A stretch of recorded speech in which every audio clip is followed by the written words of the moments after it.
Hi, understanding the actions of the extraocular muscles can be frustratingly confusing, so I hope this video helps. You may also want to watch a video on eye movement terminology before this one. The eye sits within the bony orbit.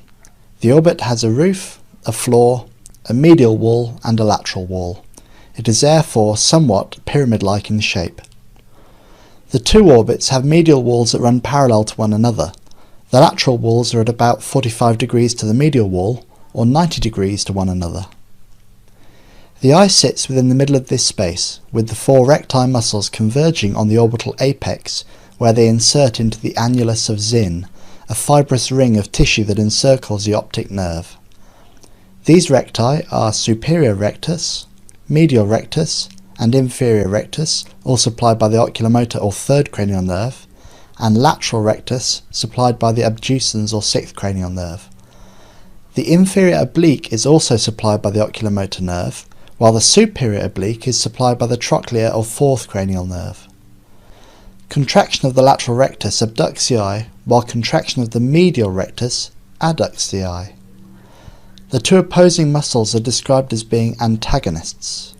Sherrington's law of reciprocal innervation states that when a muscle is stimulated, its antagonist is inhibited. This means that abduction is a combination of contraction of the lateral rectus and relaxation of the medial rectus. As well as having an antagonist muscle, there is also a yoke muscle which achieves the same movement in the other eye.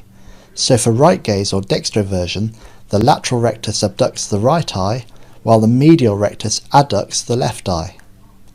Herring's law states that yoke muscles receive equal and simultaneous innervation, the magnitude of which is determined by the fixing eye. When the eye is abducted 23 degrees, the superior and inferior recti are aligned with the axis of the eye. They therefore act purely to elevate and depress the abducted eye. The superior oblique acts to intort, and the inferior oblique acts to extort the abducted eye. When the eye is adducted, the inferior oblique and superior oblique become the main elevators and depressors. The superior rectus now primarily intorts, and inferior rectus primarily extorts. How can you remember these eye movements? Well, I draw a simple diagram. This diagram shows the abducted eye due to lateral rectus, with elevation from superior rectus and depression from inferior rectus. It also shows adduction from medial rectus, with elevation from inferior oblique and depression from superior oblique. Finally, for the intorsion and extorsion, simply turn the eyebrows into arrows.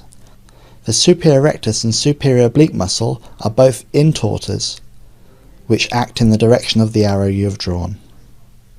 To criticise, comment or share your knowledge with others, please go to ivideos.blogspot.com, where you will find transcripts, links and more videos.